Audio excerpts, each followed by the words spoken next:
Can you imagine living in the capital city of the most powerful nation on earth where the lawmakers are crafting bills about your life, but you can't even walk the streets at night without clutching your purse like it's the Ark of the Covenant?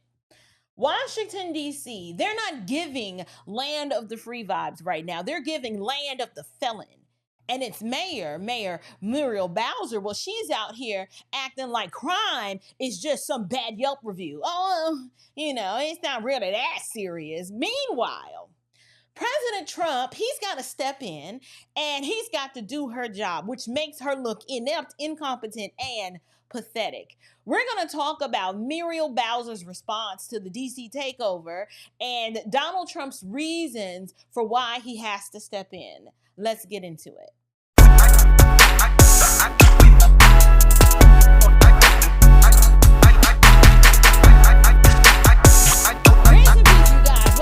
Unshakable with April Chapman, where we discuss all things social, cultural, political, and theological from a biblical perspective. On today's show, we're talking about the crime crisis in Washington, D.C., and why Muriel Bowser, its mayor, why she is failing spectacularly, and why it takes a president to do what she wants, which is restore law and order. So the first thing I want to talk about the excuses versus the reality. So here is the story.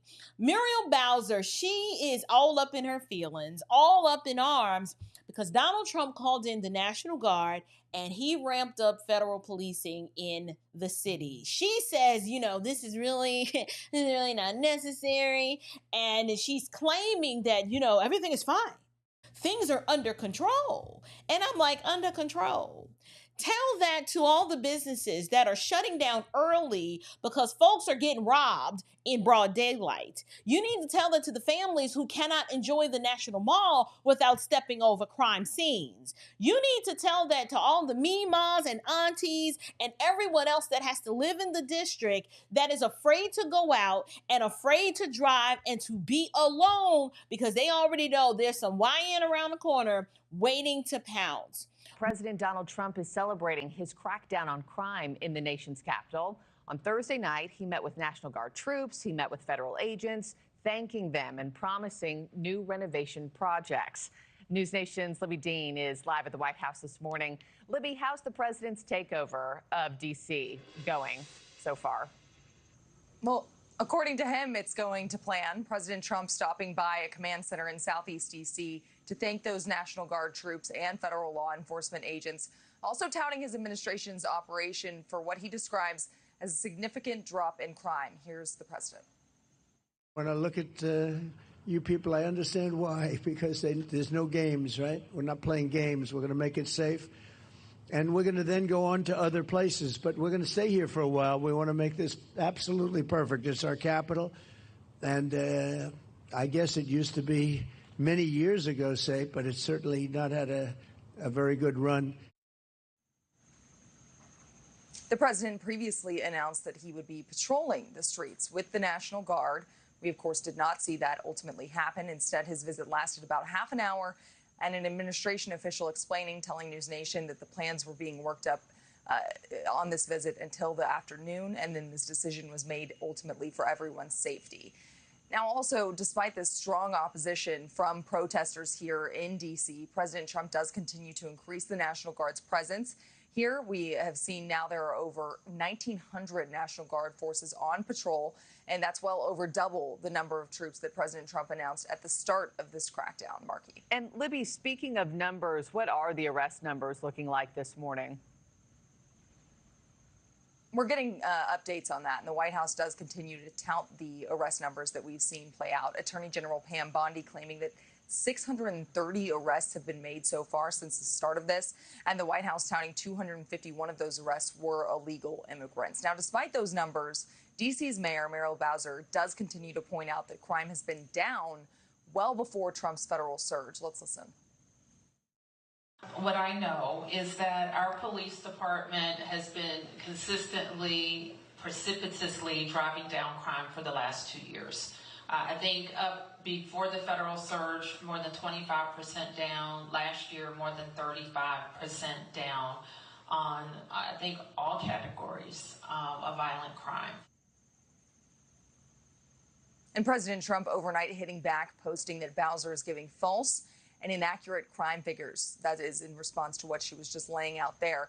And the president also went on to warn that if Bowser doesn't stop touting those numbers, that he ultimately will implement this complete federal takeover of D.C., Markey. Muriel Bowser, she doesn't want any sort of federal help because it's going to make her look bad. But here's the news flash. Ma'am, you already look bad, okay? You can't even keep your own streets safe in the city that you run, right? It's always the black girl magic and the queen energy and you running things and you always in charge. But here's the reality. The cities where these women are in charge, they're just trash. The cities that these women run are out of control. I want you guys to take a listen to see how Jasmine Crockett is framing all of this. Take a listen. So D.C. let crime go up, but Democrats are so anti-Trump that they don't want it to go down. Jazzy Jellyfish says safety's racist. Now we are in yet another Black woman-led city and taking over. And to me, it goes again to the level of racism and hate that is constantly spewed out of this administration. But listen, I mean, if it walk like a duck, quack like a duck, then I guess it is a duck. So like racism is racism, and you are specifically targeting these Black-led areas. Now, isn't it rich how instead of engaging with the reality of the horrible crime problem in these major cities, Jasmine runs to her trusted infinity stone, which is crying about racism. So let's just deal with the claim, shall we? If we look around at the majority of these major urban epicenters, they are run by Black women. And the crime in these cities, it is out of control and the quality of life is trash. That's just a fact. The state of these cities looks like it looks a lot like the state of the Black family. It's in shambles. Here's what I'm not saying. I am not saying that Black women don't have the capacity to lead. That's not what I'm saying at all. What I am saying is that liberal Black women have demonstrated a horrible capacity to lead and then to do it well. They are not successful at it. They run these cities like they do their homes. No one is ever held accountable. They don't know what they are doing. And this is why Pookie and Ray Ray and Mike and them do whatever the heck that they want to do because there is an absence of leadership. I am sorry. You can call me a misandrist and saying, oh, you hate Black women. You can call me that all day long. But I don't believe that liberal Black women are doing a good job. They're not doing a good job because the outcomes prove that they aren't. This is the truth that nobody wants to hear. It takes a man to step in and to bring some law and order to these cities. And if that's what it takes, then so be it. So be it. Just like we've seen in so many Black households, these matriarchal miscreants, they will destroy their own lives and the lives of their own children than to humble themselves and say, I need some help. I need some leadership, and it needs to come from a man because clearly I don't have the tools to whip these kids in line. I can't raise these kids by myself. Can someone help me? In the same way, Muriel Bowser needs to be humbling herself and she needs to be thanking Donald Trump, but that's too much like right. She's not going to do that. So what is she going to do? She's going to stand on her square and double down on dumb because that is her default setting. We see it happening in Black families all the time. The woman will just tear it up. And because she needs help, she refuses to admit that she needs help. And she'll say, I can do bad all by myself. Everything is good here. I'm going to divorce this man and I'm going to walk away. And these kids are going to be just fine. And what ends up happening? The kids are not just fine. She is not just fine. And the whole thing ends up blowing up in smoke because she is too wicked and too destructive and too evil to see the writing on the wall and to realize that this wasn't about you. It was about the group, and the group is not doing well right now. But you see, this is the Democrat playbook. The Democrat playbook is to downplay the crime, blame somebody else, and then call law enforcement performative. And heaven forbid if you actually try to hold the criminals accountable. No, we can't hold criminals accountable. They need restorative justice and community understanding, right? Meanwhile, Grandma just got her carjacked Toyota used in a smash and grab. Grandma ain't got no car. Her car was used in a crime, and then they shot Tay-Tay. Okay? We have police, actual police personnel, and other individuals in these police jurisdictions actually fudging the crime statistics to artificially make it look like crime is down. But I can guarantee you, the people who have to live there don't agree.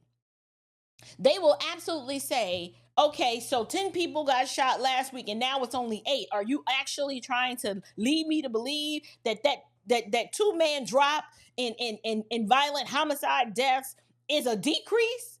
The fact that we have bloodshed at all is a problem, but it's still bad. But here's the thing. The people who live there are saying the crime is bad and they've been asking for relief. But do Democrats ever listen to their constituents? Do they ever listen? No. Why don't they listen? Why would they listen? They don't have to listen because they know that the ignorants are going to go and vote for them no matter what they do. So they have no incentive to actually produce any results. This is why they lead the way that they do. Now, they don't have to live there. They don't care that your community is a mess and that there's high crime in your community. They don't have to live there. This is how the way they rule is a blueprint. We do what we want.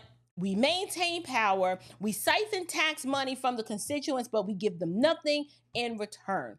Furthermore, criminals don't respect laws under Democrat rule because Democrats don't respect law and order. That's just a fact. They don't punish crime.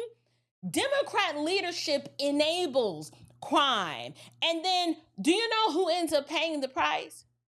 The people who live there have to pay the price. Ordinary, law-abiding citizens, they're the ones that pay the price. I keep telling y'all, a Democrat heaven is an American hell, and we are tired of living in hell with you people. That's why we're at this point, we're saying to hell with all of y'all. We're getting all y'all out of office. This is why Trump won. Now, the critics now say that the National Guard presence in D.C. is making it look like an occupation zone. I'm like, y'all are something else. Please. That's called security, okay? I don't know about you, but I'd rather see boots on the ground than blood on the ground. Okay, too many young people are dying, and random people who are just trying to live and function day to day, they are being harmed by the senseless acts of violence. And all these YNs who were raised with no daddy, it's a darn shame now that the state has to come in and do what the fathers are supposed to do, which is bring some law and order to the situation, bring some stability to the city. Donald Trump stepping in is not an overreaction, and these people know it. It is leadership. This is what happens when someone actually cares about protecting people instead of protecting the criminals. They actually step in and do something, right?